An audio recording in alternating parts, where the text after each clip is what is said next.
Hello and welcome. We're going to be talking tonight about achievement in Minneapolis and St. Paul and in Minnesota. And with me is Sondra Samuels, who's come back to give us an update on the Northside Achievement Zone in North Minneapolis. Sondra was on in March of 2014, and we're taping now in November of 2015. So we're quite a bit into the years with NAZ. Give us an update on how things are going in a general way, and then Sondra, for those who are not familiar with your boundaries and kind of the basic mission. I'm asking you three things at once. Three things. Start wherever you want in those three. Yeah, absolutely. Things are going amazing in North Minneapolis right now. I am so hopeful. I've been living there for 18 years and raised 3 girls, and I always say a husband and 2 cats and a dog. The guinea pigs have died. But you know, I tell you, we started this movement, this transformation of our community about 6 years ago. And you know, like 50 organizations came together, heard about the Harlem Children's Zone and their successful efforts over a 20-year period of ending multi-generational poverty using education as a lever.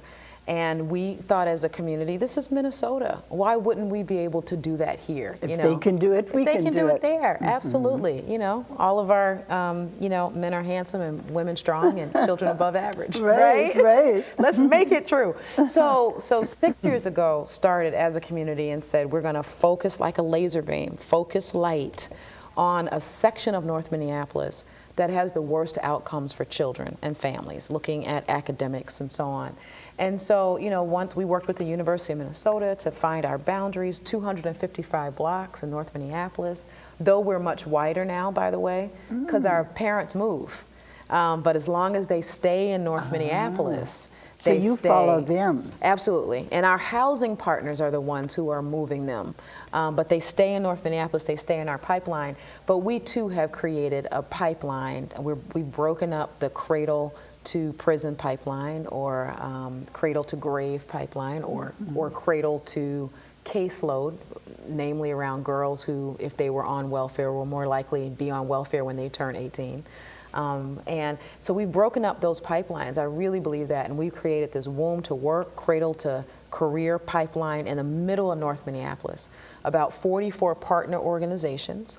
Which right there is quite an achievement. Quite an achievement. To work with that many groups. That we're all playing well in the sandbox, yes. Because adults really don't know how to cooperate. And there's competition among groups, competition, but we are learning so much together. I think it has been like, so these 43 organizations and schools, 10 schools, have just committed that at the center of all that we do will be outcomes for families and children. That our goal together, our North Star, is ending multi-generational poverty, using both education and family stability as the levers that we're pulling to make it happen. And so it's been this amazing. Now we have about 873 parents that are in our pipeline. They're leading the effort, right? So we're there, we're the wind beneath their wings, creating this wraparound support for them from early childhood to college, career, housing, and health for families. And they are benefiting from, and they are doing the work. They're supported by us, we're their partners, but the parents are leading the way. You received a grant, I believe, for $26 million. 4 years ago. 4 years ago. It's a 5-year grant. Yes, it ends at the end of 2016. Does that put pressure on you for this last coming year to bring up some of the scores, to bring up some of the numbers? I've read that math is still an issue with a lot of the population. Right, absolutely. Something we're Scores still aren't where you'd like them.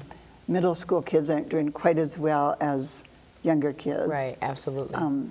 Is there pressure to really push the problem areas to rise? Yeah, there's pressure, but it's such healthy pressure, and it's pressure that we all have. So we have it as nonprofits in North Minneapolis and schools. Our legislators have it because our state is lagging in terms of disparities across race and class. A recent report came out and said that the black median income in Minnesota had plummeted 14%. More than any other state in the country. And the poverty rate had gone up significantly for the black community, and that blacks in Mississippi are doing better economically than blacks in Minnesota. So there's pressure for the legislators, there's pressure for our business community, because they need the talent, they need the best workforce of the future. I mean, you're right, pressure is on everybody. We're all under pressure, right? Right? So that's kind of a nice thing. And we can do it together. So the pressure together, like we're in a cooker, you know. A pressure cooker. Right, a pressure cooker is, you know, it's actually a good thing because, you know, and this is, I even had a CEO of one of our corporations say that the opportunity gaps, the fact that we are ahead and we've been innovators in so many things as a state. We are #1 in, I mean, health and employment and educational attainment.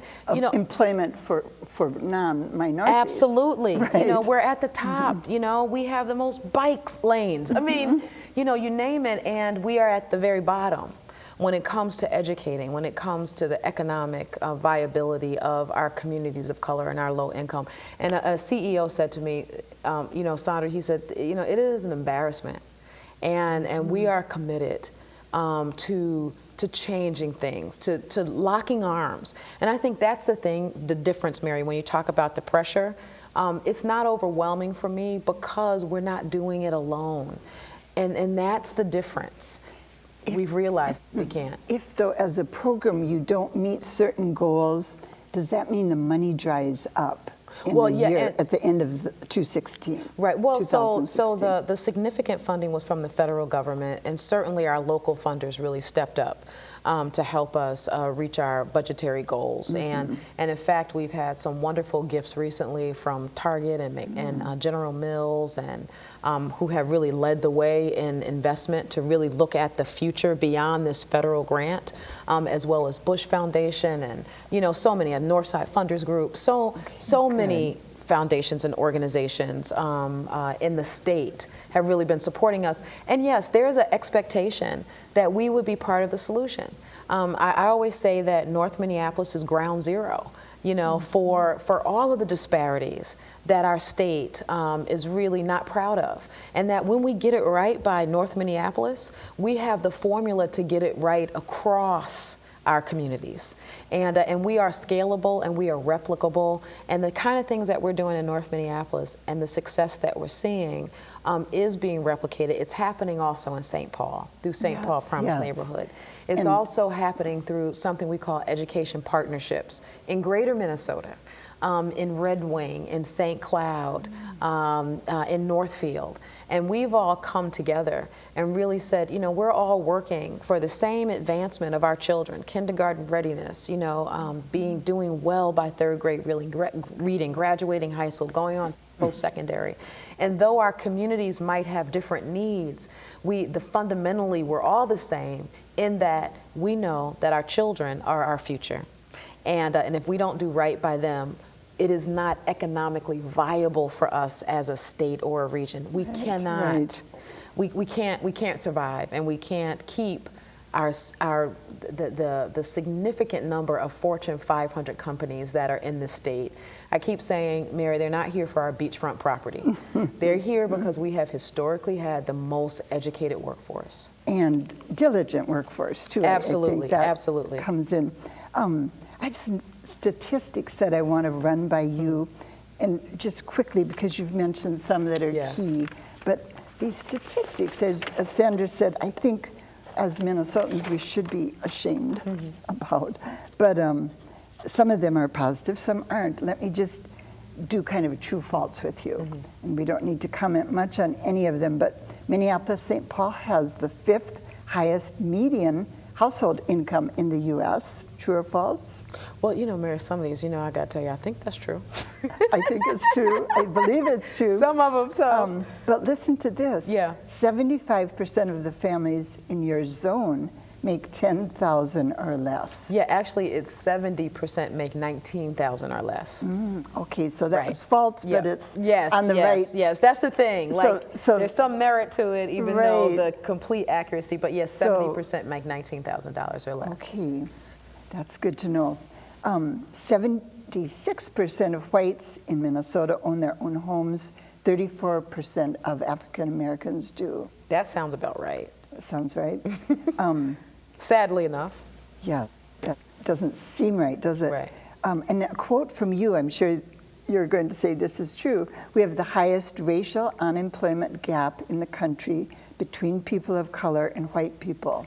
Yeah, and that also is yeah, and shocking also home ownership statistic. gap, which you already mentioned, and also educational attainment. So is that the highest in the country for Yep, home absolutely. ownership too? Yep. The three: home Okay. ownership, educational attainment, and household income. And so a Wow. lot of studies have shown that the three of those make up the financial inequity Right, they gap. would. Right. And then Minnesota is the second to the lowest in the country when looking at the gap between whites and students of color in terms of academic performance. Yes, depending on what, yeah, absolutely. Depending on what you're measuring, whether it's third grade reading, high school graduation. Sure. And you But know, overall. and Mary, you know, and I hope people don't get stuck on the numbers, but know that we are not doing well by our communities of color. We are leaving Right, talent, right. brain power, ingenuity, and human potential on the table, or maybe we should say under the table, that could make this state, you know, greater than we've ever imagined. Why do you think, in spite of the fact that we are such a leading state in so many ways, what has hindered us, do you think, in this big achievement area? Well, you know, so I think it's a myriad of factors, Mary, but you know, the big thing is around, you know, we certainly have not known how, Minnesota used to be a very homogenous state, right? Very much and so. you betcha. and it is the understanding and knowing how, and still the state is majority white. True. Right? And understanding communities of color and understanding low-income communities is something that we as a state have not cut our teeth on, right? And so I think we're finally getting to a place, and so here's the other thing, we have been so good. And so we've admired ourselves. Coasted too much? Absolutely. And so have not built up the facility around how we make a great state for all of our citizens. And we today are being forced to. And I think, you know, the beautiful thing is that it is absolutely immoral that we have such huge gaps across race, across class. But what we're realizing is also an economic imperative. Right. That So we address it. It's kind of like climate change when people get it right. in terms of It's a the great benefits example. that It's a great example. but it doesn't seem right. There's a quote that you use, and I want to quote it now. If justice doesn't work through us, it won't come at all. And it's by a man you said is a real legend. Yeah, civil rights John legend, John Perkins. Perkins. Yeah. If justice doesn't come through us, it won't come at all. And that sounds like that's a mantra for you, isn't it? Yeah, absolutely. For our whole community. Yes, You know, including yes. our parents, including our students. Again, 873 parents in our pipeline. We're working towards 1,000 by mid-2016.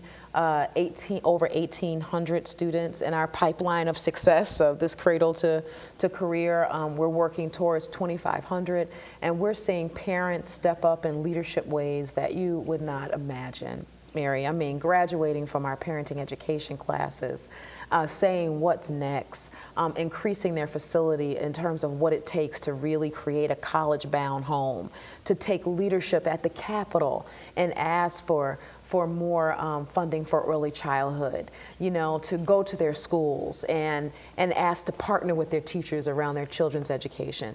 I mean, these are the things that our parents are absolutely, and now not everyone, I don't want to pretend like, you know, it's a complete panacea, but parents are leading the way in North Minneapolis, and children are stepping up to the plate as well. How do you think this shift has occurred with your parents?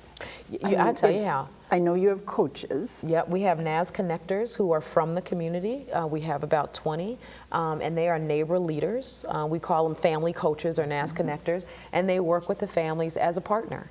And they work with the families as they tap into the opportunity network that's provided by our 43 partners, which includes our schools. And we have aligned everything, because what we know is that families and children don't come in pieces. They're whole people with whole needs. But as the social sector and schools, we've been serving them in pieces. You go over there for housing, go over there for education, go over there. True. And now we have really come together as this ecosystem of support. And we are learning, the housing organizations are learning that they do housing better when the children are fed, when they are in a great school, when their parents have a job.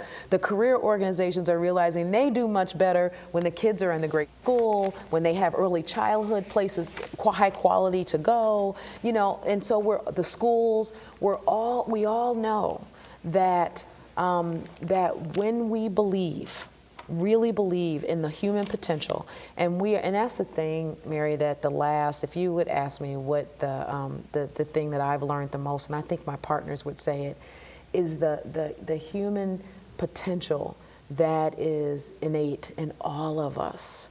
And that if we believe hard enough, that people step up to high expectations, even if they don't believe. So you've got, I think you use the phrase in some of your literature, the culture of achievement. Yes. So yes. expectations, as you say, are that you do this, yes. you do well. Yes, because any of us that have succeeded, Mary, in any way, and I'm not saying based on our bank account, but who lead healthy, whole lives, for the most part, you know what I'm saying? Right, right. On balance. Right, right. Overall, we can all point to someone who believed in us. And isn't it an interesting study that's been reported on that says you only need one person as a child to give you that kind of boost in terms of expectations? That was always exciting to think of. One early childhood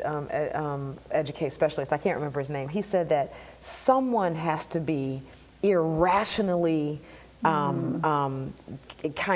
just head over heels for a child, for that child. Like just irrationally. Right. In love with that child's potential. Like somebody has to be. And if it's not mom or dad or auntie or a neighbor or a teacher, that they know, like, boy, you know, because we always hear stories of complete transformation. And so NAZ has become, I gotta tell you, Mary, it is more than an organization. It is really a strategy across North Minneapolis, which is bleeding into the rest of our city and our region and hopefully our state, which says that we know that our citizens are highly capable.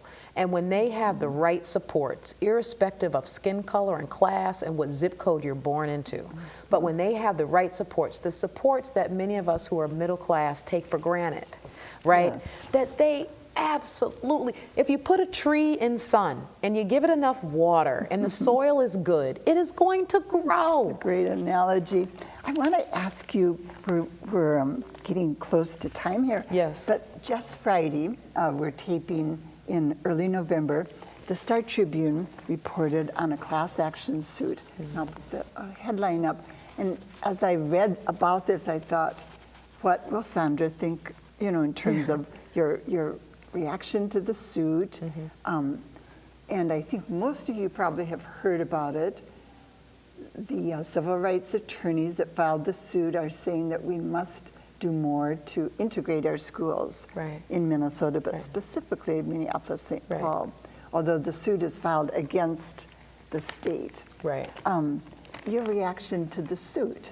Well, one is I completely understand the underlying reasons for it, and it is we are failing our children of color, right? Our low-income children of color disproportionately, and we've not seen it as a crisis yet, but and put all of our will to addressing the issue. But the solution is a little misguided. in that, Mary, the reason for it is the failure. The reason for it is that our children are not achieving academically. It doesn't matter who I'm sitting next to. So you know, it's suggesting that that my children will do better in school academically if they're sitting next to white children. I mean, if we just cut that is yeah, I mean, if we just cut it all yeah. down, you know, to it, and there are many reasons that, you know, one of the main reasons for the so-called resegregation of schools is, well, actually there's two. One is choice, that there are parents like me who at one point in my children's education really wanted them to be in an Afrocentric environment where who they were as young women of color, that would be validated for them. That was important for me. And so I chose to put them in a setting where they saw images of Black heroines and heroes. But that was, in a way, but interesting, not what your parents did. Well, no, absolutely. Because they moved to the suburbs so that you could go to Yeah, so here's the thing. I remember my parents had to move. So integration has always been on the backs of low-income people of color.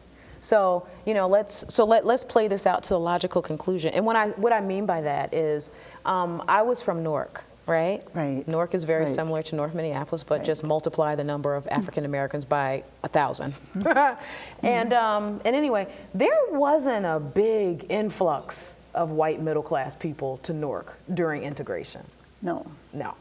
There was a big out-migration of Black people to white communities. And that has happened all around the country. And so it's always been the responsibility of moving us. So, you know, if this plays out accordingly, then, you know, some families from Kenwood, some white families from Kenwood and you know, different affluent areas of Southwest should send their children to school in North Minneapolis. I mean, I don't know what the theory of change is, but what I do know is that, one, families are making choices to send their children to schools where they feel like it affirms them racially. You see that in a lot of charter schools. And we can do that. And we can right do now. that. And the other thing too, and that's not segregation, that's my choice. It's a choice as a parent. And the other thing is just housing patterns, you know? And so you have people who want to live around people who are like them. And so we are very balkanized in this country and in this city and state. And you have communities that are affluent and they are largely white and middle and upper class, you know, and you have communities like ours in North Minneapolis that are disproportionately, you know, African American. You have communities that are disproportionately Somali, you know, that you have the Somali Mall and so on, and there's a cultural affinity and so on. But really, more than anything, it's around race and class. And so until we address the real issue, just if we just cut through all of the segregation and integration and muck and mire, is how do we educate all our children, no matter where they live? That's a very good point and very, very understandable. Mentors, you need mentors. Or Yes. I'm guessing you need mentors. Yeah, absolutely. Right? What does one do if they're listening and saying, I would love to plug in here? Yeah, absolutely. What So we have do you go through to become a mentor? Yeah, so we are working really closely with Big Brothers Big Sisters, and have a real partnership around specifically getting mentors for North Minneapolis and for children who are enrolled in the Northside Achievement Zone. Again, we have 1,870 children between 0 and 18, and the greatest need is for African American men to mentor African American boys, but just men of color, women of color, but also white, you know, children, or you know, any background. You know, children just want to be loved. We just finished saying that, right? Somebody has to irrationally be crazy about that child, right? I love that. And so this would really help that. So through our partnership with Big Brothers Big Sisters, we're really making that happen. And so they would simply go through that and say, and I want to be a Northside Achievement Zone. Apply to be a big brother or Yes. big sister, and you're needing men the most. Absolutely, absolutely. Men, African American men, men of color, but don't want anybody to shy away from it. We need mentors because parents, know that they need additional support. And certainly children having, a whole bounty of people, around them, loving them irrationally is really one of the major things that it takes to kind of move the needle for them. I'm getting the sign that we want to give a website so that if you want to learn more about what Sondra is up to and are excited about what she's saying, and I'm guessing a lot of you will be, go to www.thenaz, I want to say NAZ, but it's NAZ. Yeah, like NASCAR. Right, .org. So the-naz.org. Yes. Well, thank you so much. We've got maybe a minute left. What do you think right now is your biggest challenge? So when I call you back in a year and a half and say, we want an update, what are you going to think of today that you need to be working on for the next year and a half? We need friends who believe that they believe that what we're doing in North Minneapolis has implications for our entire state. And they believe that... So to persuade the larger community. Absolutely, and invest in our work. Bring their talent and their times. We have a movement called Friends of the Future that really supports the future of the children through doing events and raising funds together. Again, the volunteers. But it really is supporting the efforts and development in North Minneapolis and just believing and standing with. Should I hold it this way, yes, Mary, or this way? This is a window cling for cars. I stand with North Minneapolis future college graduates. We're really trying to market belief. And you've seen me show this before, Mary. Yes, but the last time I came, it said college graduate 2037. But now this is our youngest. This is our youngest scholar who will graduate from a 4-year college in 2038. I'm just going to hold it real quick here as we say goodbye. Yes. Look at this, 2038. Go, go, go, right? Go, go, go. Well, thank you so much. Yeah, it's absolutely, Mary. Wonderful to see you again and to get an update, and I'm excited about what you're doing. It's just wonderful. Thank you for being with us. We'll be back again next week. Until then, have a good week.